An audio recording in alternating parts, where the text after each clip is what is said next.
The days after the ceremony were chaos. News of the Blood Honor spread across the galaxy like wildfire. Every news station, every communication channel, every corner of civilized space was talking about the same thing. The Oran Queen had declared humanity sacred. The most feared empire in the galaxy was now protecting the most overlooked species. Politicians scrambled to understand what it meant. Military commanders revised their strategies. Traders saw new opportunities. And humans scattered across thousands of worlds, often ignored and sometimes mistreated, walked a little taller. Dohan watched it all from his small room on Galactic Station Harmony. He had been given better quarters, now a private space with a window that looked out at the stars. The station commander had insisted. How could they make the blood-honored guest of the Oran Queen sleep in the maintenance workers' dormitory? But Dohan did not feel like a hero. He felt like a man who had stumbled into a story much bigger than himself. A soft knock came at his door.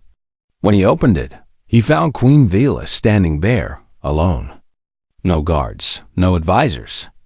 Just the ruler of 40 star systems, wearing a simple silver gown instead of her formal gold. "May I come in?" she asked. Duhan stepped aside quickly. "Of course, Your Majesty." Vela entered and looked around the small room. Her expression was unreadable. "I wanted to speak with you privately," she said. "There are things I could not say in front of the diplomats and the cameras."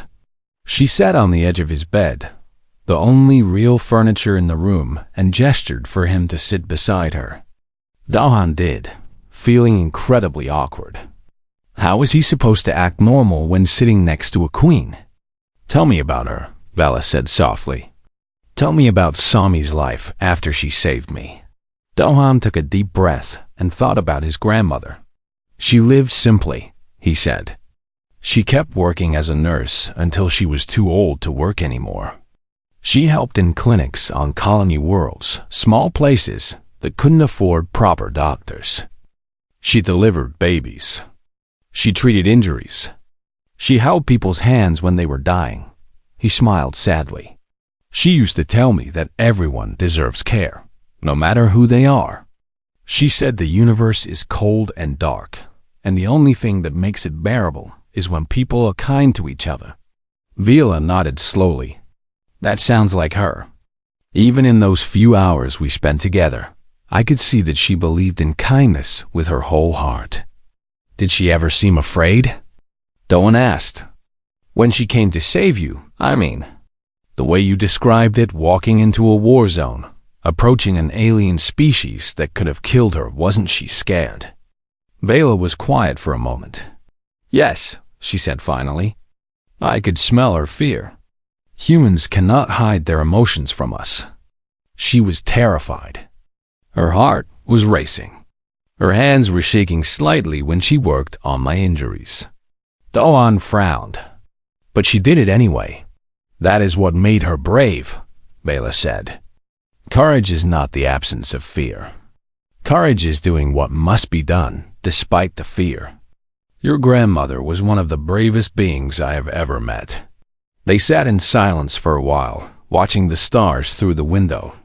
Ships came and went, their lights blinking like fireflies in the darkness. "What happens now?" Dohan asked. "I mean, for humanity." "For me," Vela turned to face him. "For humanity, everything changes. You will have our protection, our trade agreements, our technology sharing. No species in the galaxy will dare harm you now, not with the Orange standing behind you. Your people will flourish. They will grow stronger. They will become important voices in galactic politics." She paused. "For you personally, that is your choice. You can return to your old life if you wish. The maintenance department of this station would certainly welcome you back. Or you can take a different path." "What different path?" Vila's silver eyes gleamed. "I want to build a memorial for your grandmother. Not just a statue or a plaque, but something real. A hospital that bears her name, the largest, most advanced medical facility in Oran space. It will treat anyone who needs help, regardless of species or status, completely free of charge. Do-han felt his heart swell with emotion. She would have loved that, he whispered. I want you to help me build it, Vela said. You carry her blood. You know her spirit. You can make sure the hospital stays true to her values, that it always puts kindness first, just as she did. It was an incredible offer. A maintenance worker being asked to help build a monument to compassion, working alongside the ruler of an empire. A month ago, Do-han would have laughed at such a ridiculous idea, but nothing about his life was normal anymore. I'll do it, he said. For her. Vala smiled, that same real, warm smile she had shown during the ceremony. Good. We will begin immediately. There is much work to be done. She stood and walked toward the door, but paused before leaving. Do-han, there is one more thing I want you to know. When I found out your grandmother had died, before I could thank her, I was devastated. I had spent years searching for her, and I was too late. But now, having met you, I understand something. She turned to face him one last time.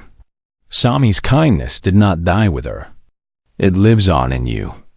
I can smell it, that same gentleness, that same desire to help others. She raised you well. She passed on what mattered most. Do-han's eyes filled with tears again. Thank you, he managed to say. Vela nodded and left. Closing the door softly behind her, Do-han sat alone in his room, looking at the stars. Somewhere out there, on a small colony world, his grandmother was buried. She had never known how much her single act of kindness had meant. She had never known that she changed the course of an empire. But maybe she had known something more important. Maybe she had known that kindness ripples outward, touching lives in ways that can never be predicted. Maybe she had known that saving one person can eventually save millions. Do-han wiped his eyes and stood up. He had work to do, a hospital to build, a legacy to honor. The peace treaty was signed the next day. Queen Vela and the representatives of 12 worlds gathered in the main conference hall of Galactic Station Harmony. They signed agreements, made speeches, and posed for official images. But the treaty was not named after any of the diplomats or politicians present. It was called the Somi Accord. The news spread across every human settlement in the galaxy. People who had never met each other gathered to celebrate. They told stories about the nurse who had saved a queen. They laughed and cried and held each other close. And on every world where humans lived, they began to teach their children a new lesson. A lesson about a woman who walked into darkness to help a stranger. A lesson about how one act of kindness could change the stars, because the universe is cold and dark.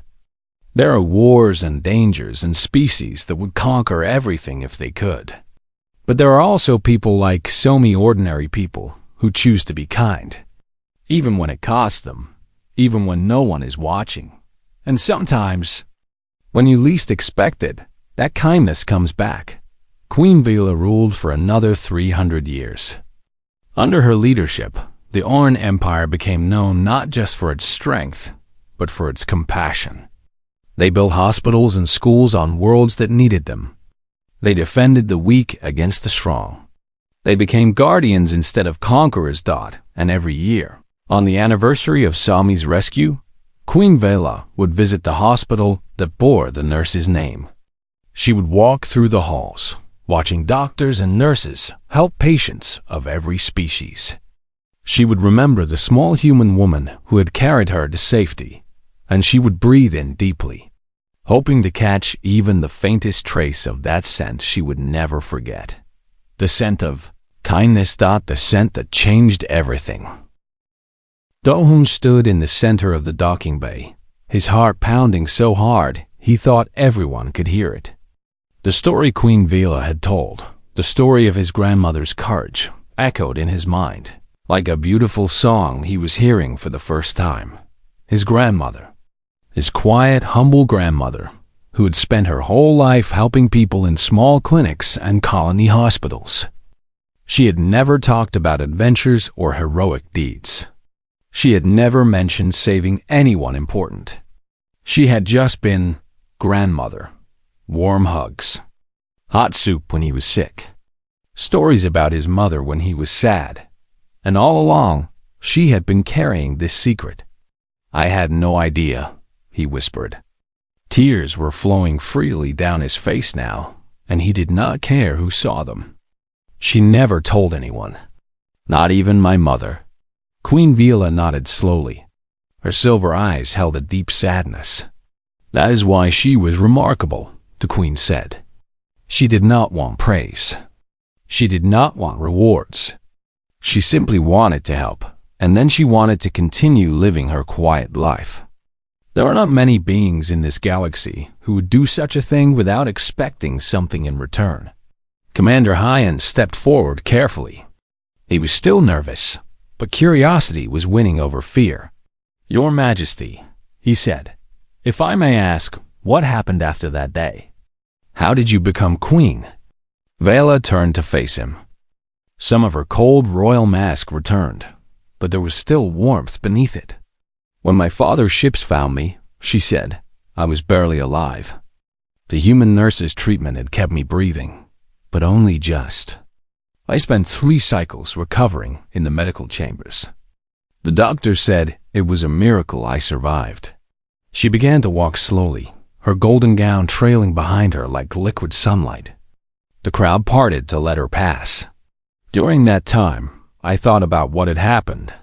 A human, a member of a species we considered unimportant, had risked her life to save me. She had not asked for anything. She had not tried to take advantage of my weakness. She had simply helped because that was who she was. Vila stopped beside a large window that looked out into space. Stars glittered in the endless darkness. My father died in the war 2 cycles later. My older sisters fought among themselves for the throne. Many died. Much blood was spilled. When the fighting was over, I was the only one left. I became queen at the age of 140, very young for our people. She turned to face the crowd again. And the first thing I did was end the war. Not because I was weak. Not because I was tired. But because I had seen what true strength looked like. It looked like a small human woman carrying someone twice her size across a barren moon. It looked like kindness without expectation. It looked like Somi. A murmur ran through the crowd. This was not the Orin that the galaxy knew. The Orin were conquerors, warriors, destroyers. They did not talk about kindness. They did not honor members of lesser species. But here was their queen, standing before them all, telling them that a human had changed her heart. One of Vila's advisors approached and bowed deeply. Your Majesty, she said, the ritual chamber has been prepared. We can perform the ceremony of blood honor whenever you are ready. Vila nodded. Good, bring the human. 2 guards approached Dohon not roughly, but firmly. He looked at them with wide eyes. Wait, he said. I don't understand what's happening. What is this ceremony? What does blood honor mean? Vala walked toward him, and her expression softened. Do not be afraid, she said. The ceremony will not hurt you. It is a ritual from ancient times, when the Orin were young and still believed in debts of honor. When someone saves an Orin's life, that person and their entire bloodline is granted special status. They become untouchable. Any Orin who harms them faces death. Dawn swallowed hard. And you want to do this for me? For my family? Not just for you, Vela said. For all humans. Your grandmother did not just save my life. She taught me that there is good in the galaxy, good that cannot be conquered or bought. I will extend that protection to every human, everywhere. It is the least I can do to honor her memory. The walk to the ritual chamber felt like a dream. Dahan followed the queen and her guards through corridors filled with watching eyes. Diplomats, officers, and workers all stopped to stare. Word was spreading fast. By tomorrow, everyone in the galaxy would know what was happening. The ritual chamber was a large room that had been hastily converted from a conference hall. In the center stood a small platform with 2 circles carved into the floor, one for the queen and one for the one being honored. Ancient orange symbols decorated the walls, projected by holographic technology. Vela took her place in one circle and gestured for Dohan to stand in the other. "The ceremony is simple," she said. "I will speak the words of binding. You will accept them. And then, in the eyes of all on, you will be family. Blood honored, sacred." Dohan nodded. Even though he still felt like he was floating in a dream, Vela raised her hands, and her voice rang out with ancient power. "I, Vela of House Eternal, Queen of the Auran Empire, ruler of 40 stars, call upon the old laws. A debt is owed. A life was saved. The ancient code demands payment." Her silver eyes glowed brighter. 20 cycles ago, a human named Somi walked through darkness to save me. She asked for nothing. She took nothing. She gave only kindness. By the old laws, her blood is sacred. Her family is protected. Her entire species stands under the shadow of my throne. She lowered her hands and looked directly at Dohan. "Dohan, grandson of Somi, do you accept this honor in her name?" Dohan thought about his grandmother. He thought about her warm smile, her gentle hands, her quiet way of making everyone feel loved. He thought about all the times she had told him to be kind to others, even when it was hard, even when no one was watching. "I accept," he said. His voice was stronger than he expected. "In her name, I accept." Vela smiled a real smile, not the cold political expression she showed the galaxy. She stepped forward and took Dohan's hands in hers. "Then it is done," she said. "From this moment forward, let all Auran know. Humanity is blood honored. Harm no human. Threaten no human. Any who break this law will answer to me personally." She turned to face the watching crowd, the advisors, the guards, the diplomats who had followed them to witness this historic moment. "Send word to every Auran ship, every Auran world, every Auran colony," she commanded. "The humans are under our protection. The debt is paid, but the alliance is eternal." The advisors bowed and began sending messages. Within hours, the news would reach every corner of Auran space. Within days, it would spread across the entire galaxy. Humanity, the small, scattered, often ignored species, was now protected by the most powerful empire in known space. Not because they had won a war, not because they had proved their strength in battle, but because one woman, decades ago, had chosen to be kind. Dohan stood in the ritual chamber, holding the queen's hands, and felt the weight of history settling onto his shoulders. He was just a maintenance worker. He was nobody important, but his grandmother had been a hero. And now the whole galaxy would know it. 20 cycles ago, the galaxy was a different place. The Auran Empire was at war with the Taros Federation, and the fighting had spread across dozens of star systems. Ships burned in the void. Planets were bombed. Millions of lives were lost on both sides. Princess Vila was young, then barely past her first century, which was still considered childhood for the long-lived Auran. She was the 5th daughter of Emperor Karn.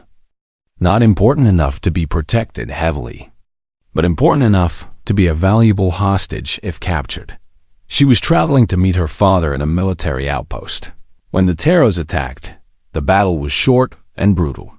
The Auran escort fleet fought bravely, but they were outnumbered. One by one, the ships were destroyed.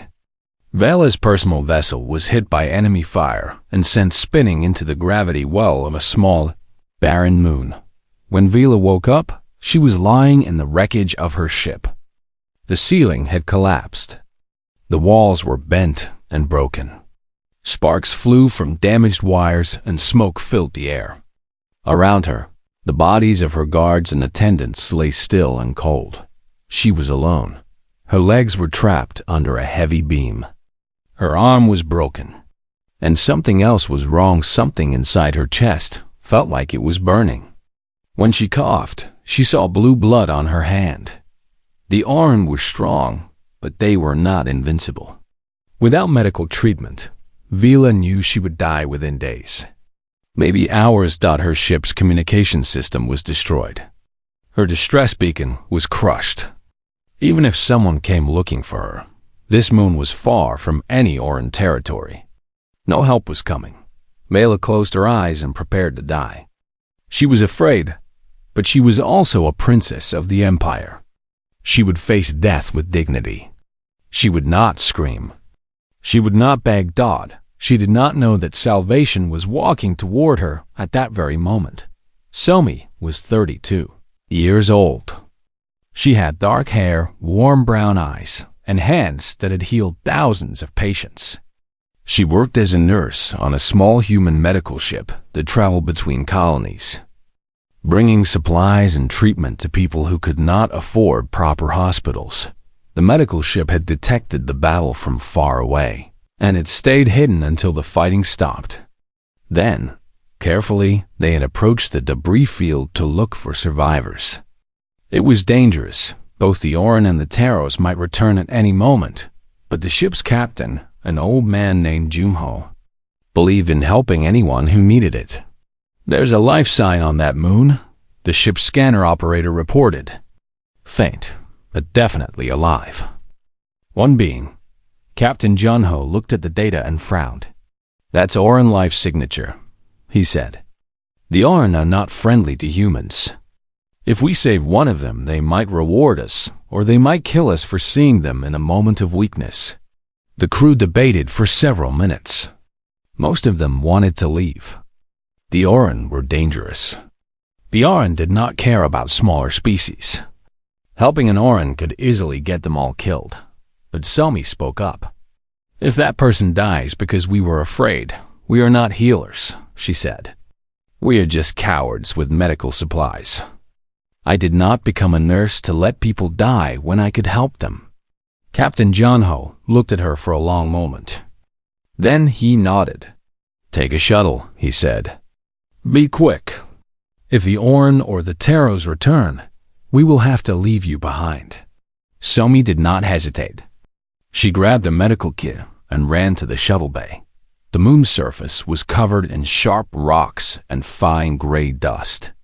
Somi landed her shuttle near the crashed Orin ship and approached on foot, her medical kit heavy on her back. The ship was completely destroyed, a twisted mass of metal and broken technology. She had to climb through gaps in the wreckage to get inside. She found Vala in what had been the main cabin. The Orin princess looked terrible. Her pale blue skin had turned gray. Her silver eyes were dull with pain. Blue blood pooled beneath her body, spreading slowly across the floor. When Vala saw Somi, she tried to reach for a weapon, but she was too weak. Her hand fell back to her side. "Human," she whispered. The word sounded like a curse in her mouth. "I am a nurse," Somi said calmly. She knelt beside the princess and began examining her injuries. "I am here to help you. Why?" Vala asked. "Humans have no reason to help the Orin. We have never helped you." "You are hurt," Somi said simply. "That is reason enough." She worked quickly. The beam trapping Vala's legs was too heavy to move alone, so she used a small cutting tool to slice through it. The princess screamed when her legs were freed. The bones were cracked, and moving them was agony. But Somi could not stop. Every minute mattered. The internal bleeding was the real danger. Somi was not trained to treat Orin biology, but she understood enough about anatomy to recognize what was wrong. She used her medical scanner to find the damaged organs and applied emergency treatment drugs to slow the bleeding. Patches to seal the wounds temporarily. "This will not heal you completely," she told Vala. "You need proper medical care, but it will keep you alive long enough to get it." Vala stared at her with those fading silver eyes. "You do not know me," the princess said. You do not know what the Aran have done. My people have destroyed human colonies. We have killed your kind without mercy. And yet you help me. Why? Somi finished applying a bandage and sat back on her heels. She looked tired, but her eyes were kind. When I was a child, she said, my mother taught me that everyone deserves help when they are suffering. She said that kindness is the only thing that makes living worthwhile. I believed her then, and I believe her now. She helped Vela sit up, supporting the princess's weight with her own small body. Can you walk? She asked. I do not know, Vela admitted. It was strange, admitting weakness to a human. But this human had just saved her life. The rules felt different now. Together, slowly and painfully, they made their way out of the wrecked ship. Somi half carried the Aran princess across the rocky surface of the moon, her legs shaking with effort. Vela was much larger and heavier than her, but Somi did not complain. She did not stop. When they reached the shuttle, Somi's communication device crackled. Somi. Captain Junho's voice was sharp with fear. Aran warships just arrived in the system. They are scanning for survivors. You have maybe 10 minutes before they find you. Somi looked at the sky, where she could see the distant lights of ships moving among the stars. Then she looked at Vela. Your people are coming, she said. They will find you soon. I have to leave. She helped Vela sit against a rock, making sure the princess was as comfortable as possible.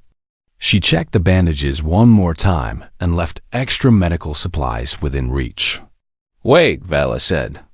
Her voice was weak, but there was something desperate in it. I do not know your name. Somi, the nurse said with a small smile. Just Somi. I will remember you, Somi, Vela said. I will remember your scent forever. And one day, I will repay this debt. I swear it on my blood and my crown. Somi shook her head gently. There is no debt, she said. I helped you because it was the right thing to do. That is all. She turned and walked back to her shuttle. Moments later, the small vessel lifted off the moon's surface and disappeared into the stars. Vela watched it go. And she made a promise to herself, a promise she would keep for the rest of her very long life. She would find the human named Somi, and she would make sure the galaxy knew what true strength looked like. The docking bay was silent. Not the comfortable silence of peace, but the terrible silence before a storm. Everyone watched as Queen Vela stood before the young maintenance worker, her face showing an expression no one had ever seen on an Aran royal before. She looked uncertain. She looked like she was remembering something painful. Dahan could not move. His legs had turned to stone. His hands were shaking at his sides. The queen of the Aran Empire was standing so close that he could see the faint blue veins beneath her pale skin. He could see the silver glow of her eyes, shifting and swirling like liquid metal. And she had said his grandmother's name. How was that possible? His grandmother Somi had been dead for 5 years. She had been a simple woman, a nurse who worked in colony hospitals, helping the sick and wounded. She had never met any royalty. She had never done anything important enough to be remembered by the galaxy's most powerful ruler. Had she? You carry her scent, Queen Vela said. Her voice was soft, almost gentle. It was not the voice Doan expected from a conqueror. The same blood. The same family line. I could never forget it. Never. The Queen's guards had moved closer, their hands still near their weapons. One of them, a massive Aran with scars across his visible neck, spoke in their sharp, clicking language. He was asking if the Queen was in danger. He was asking if they should remove the human. Vela answered without looking at him. Her words were quick and harsh, and the guards stepped back immediately. Whatever she had said, it had been a clear command. Your Majesty, Commander Hyan said carefully, stepping forward with his hands raised to show he meant no threat. "Is there a problem?" "This worker is just..." "Silence," Vela said. The single word hit the commander like a physical blow. He stopped mid-step and closed his mouth. The Queen returned her attention to Dohun. She studied him the way a scientist might study a rare specimen. Her nostrils flared again as she breathed in more of his scent, sorting through the layers of information her powerful senses could detect. "You are her blood," she said again. "Her grandson. I can smell the connection. The same genetic markers. The same bass notes beneath your surface smile." She tilted her head slightly. "But you do not know, do you? You do not know what she did." Dahan finally found his voice. It came out weak and scratchy, like he had not spoken in years. "What? What did my grandmother do?" Queen Vela did not answer immediately. Instead, she turned to face the crowd, the diplomats, the officers, the reporters with their drones still recording everything. She spread her arms slightly, and her golden gown shimmered like liquid fire. "You all wonder why I came here," she said. Her voice was louder now, meant for everyone. "You wonder why the Aran Empire, after 3 centuries of war, suddenly wants peace. You think it is because we are tired. You think it is because we have grown weak. You think we have finally learned that conquest is foolish." She paused, and a cold smile crossed her face. "You are wrong. The Aran are not weak. We are not tired. We could continue fighting for another 300 years if we wished. We could burn every world that stands against us." A ripple of fear passed through the crowd. Several diplomats took small steps backward. "But I did not come here to threaten," Vela continued. "I came here to honor a debt. A debt that my empire has owed for 20 cycles. A debt we owe to humanity." Now the fear was replaced by confusion. The Aran owed a debt to humans? That seemed impossible. Humans were a minor species in the galactic community. They had only been traveling among the stars for 200 years. They had no great military. They had no powerful technologies. They were survivors, spreading across the galaxy in small groups, taking jobs no one else wanted, living in the spaces between the great empires. Why would the Aran owe anything to them? Queen Vela turned back to Dohan. She reached out one hand. Her fingers were long and elegant, tipped with nails that looked like polished silver, and she touched his cheek. The touch was surprisingly warm. "This man's grandmother saved my life," she said. "When I was young and foolish and dying alone in the dark, a human woman came to me. She risked everything to help a stranger. She showed me that strength is not just about power. It is about choosing to be kind when you could choose to be cruel." Doan felt tears building in his eyes. He did not understand what was happening, but he felt the weight of it. Something important had happened long ago, something he had never known about. "I do not understand," he whispered. "My grandmother was just a nurse. She worked in small clinics. She helped people. But she never told me about any of this." "She would not have told you," Vela said. "She was a humble woman. When I offered her rewards, wealth, power, anything she desired, she refused everything. She said she had only done what any person should do. She said kindness was not something you should be paid for." The Queen's voice grew thick with emotion. For a moment, she did not look like a conqueror. She looked like someone remembering a dear friend. "I searched for her," Vela continued. "For 20 cycles, I sent agents across the galaxy to find her. I wanted to thank her properly. I wanted to repay what she had given me. But humans are difficult to track. You move so often. You change your names. You blend into the background of every society you enter." She stepped back from Dawn, but her eyes never left his face. 3 cycles ago, I finally found her trail. But I was too late. She had died from a simple illness on a small colony world. I never got to thank her. I never got to thank her. I never got to tell her that her kindness changed the course of an empire. The crowd was absolutely still. No one dared to speak or even breathe too loudly. But now I have found her grandson, Vela said. He carries her blood. He carries her scent. And through him, I will finally pay my debt. She turned to face her advisors and guards. And when she spoke again, her voice was the voice of a queen, powerful, absolute. Impossible to disobey. Prepare the ceremony of blood honor. This human and his entire species will be recognized under the ancient laws. From this day forward, humanity is under the protection of the Oran throne. One of the advisors stepped forward, her silver eyes wide with shock. Your Majesty, the ceremony of blood honor has not been performed in 800 years. The council will object. The noble houses will obey their queen, Vela said coldly, or they will face the consequences of disobedience. This is not a request. This is a royal command. The advisor bowed deeply and stepped back. Dohan stood in the middle of all this, completely overwhelmed. An hour ago, he had been fixing a leaking pipe. Now he was apparently at the center of a galactic political event that would affect every human in existence. What did she do? He asked, his voice barely above a whisper.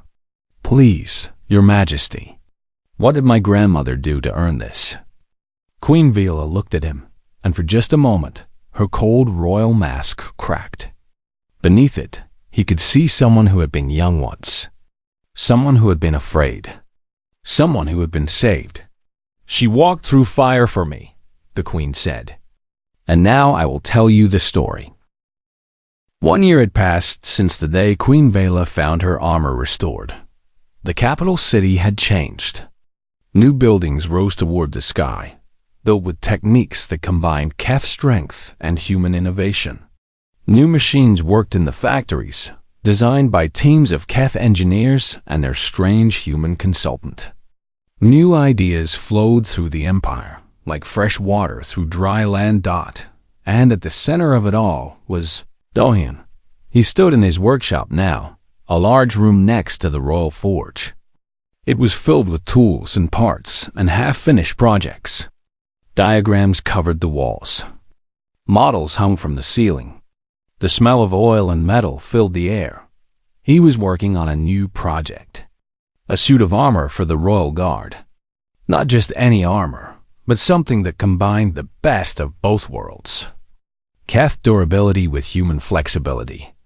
Ancient design with modern improvement. The door opened. Raya walked in, her tall form casting a long shadow across the floor. The queen wants to see you, she said. Dayum put down his tools. He had learned not to keep Vela waiting. Over the past year, they had developed a strange relationship. Not quite friendship. Not quite partnership. Something in between. Something neither of them could easily name. He followed Raya through the palace corridors. Servants bowed as they passed. Some of them smiled at him now. In the beginning, they had looked at him with fear and suspicion. Now, most of them had accepted his presence. A few even liked him. Not everyone, of course. Lord Tarek still watched him with cold eyes at every meeting. Some nobles refused to speak to him directly. There were whispers in dark corners about the pet human, who had somehow earned the queen's favor. But Dalyun did not care about whispers. He cared about his work. He cared about fixing things. Raya led him to the throne room. It was a massive space, with high ceilings and walls covered in ancient symbols. The throne sat at the far end, carved from a single piece of black crystal. Vela was not on the throne. She stood by a window, looking out at her city. She wore the sacred armor, the armor Doyun had repaired. It glowed softly in the afternoon light. "Leave us," she said to Raya. Raya hesitated, but only for a moment. She bowed and left, closing the great doors behind her. Dohyun walked forward slowly. You wanted to see me? Vela did not turn around. Do you remember what you said when we first spoke? About humans and failure? Yes, I have been thinking about it for a year now. Every day, I think about your words. She finally turned to face him. Her silver eyes were thoughtful, serious. You were right. We had forgotten how to fail.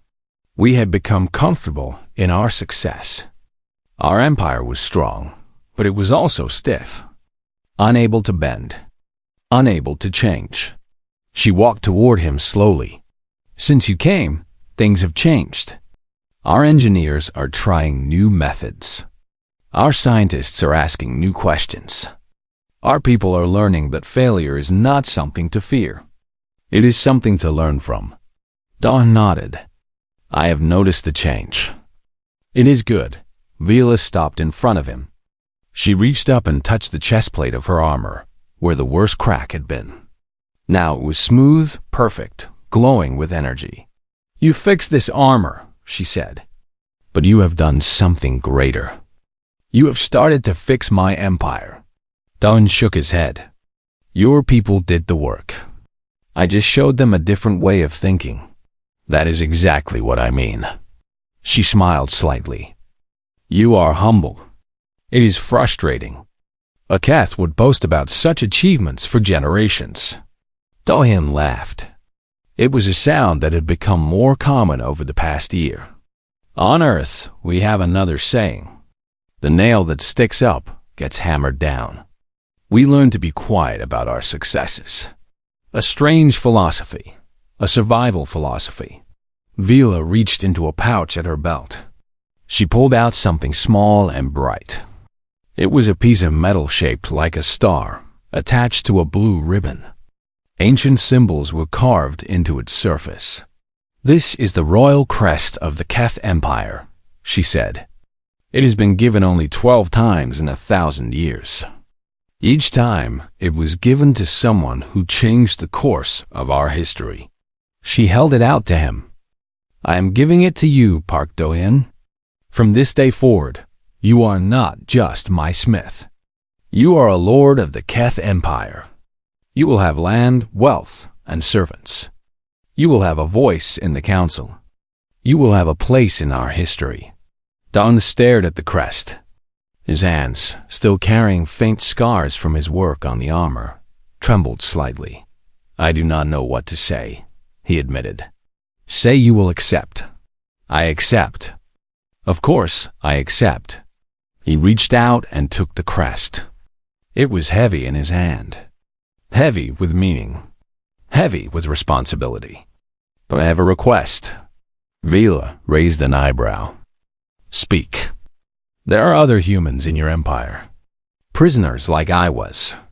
Workers on distant colonies. Refugees from the border regions. They are treated as inferior.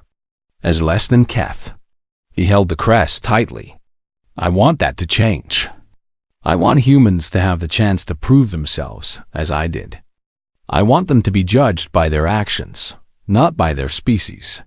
Vela was quiet for a long moment. Behind her, the window showed a city that was slowly transforming. A city that was learning to be different. It will not be easy, she said finally. Many of my people still hate humans. Many believe your kind is beneath us. I know. It will take time. Perhaps generations. I know. And there is no guarantee of success. Diane smiled. It was the smile of a man who had fixed impossible things before. The smile of a man who did not fear failure. If there is one thing I have learned, Your Majesty, it is that nothing is guaranteed. Every repair is a risk. Every fix is a gamble. But you try anyway, because the alternative is to give up. And giving up is the only true failure. Vela laughed. It was a full, rich sound that echoed through the throne room. You continue to surprise me, Park Do-in. Every time I think I understand you, you say something that makes me reconsider. She held out her hand. Not to give something, but to shake. A human gesture she had learned from him. Very well. I will begin working on new laws, new protections for humans in the Empire, new opportunities for your people to prove themselves. It will be slow. It will be difficult. But we will do it together. Do-Yoon took her hand, his small, scarred human hand in her large, powerful Keth hand. Two species, two worlds, two ways of thinking, one future. Together, he agreed. Outside the window, the sun finally broke through the gray clouds. Golden light poured over the city, making the new buildings shine, making the old buildings glow. Somewhere in the palace, the sacred armor hung on its display stand. The armor that everyone said could never be fixed. The armor that one human had repaired with skill, creativity, and stubbornness taught in the years that followed. Historians would write about this moment. They would call it the beginning of the Great Alliance. The moment when humans stopped being prisoners and started being partners. The moment when the Keth Empire began its transformation from a stiff, proud civilization into something new, something flexible, something adaptive, something that could bend without breaking, something that could fail and try again. They would write about the queen who dared to change, and they would write about the human who fixed her armor. But that was all in the future. For now, there was just a queen and a smith, standing in a throne room, holding hands, looking at a city full of possibility. So, Vela said, "What shall we fix next?" Do-Hyun smiled. "Everything," he said. "One piece at a time."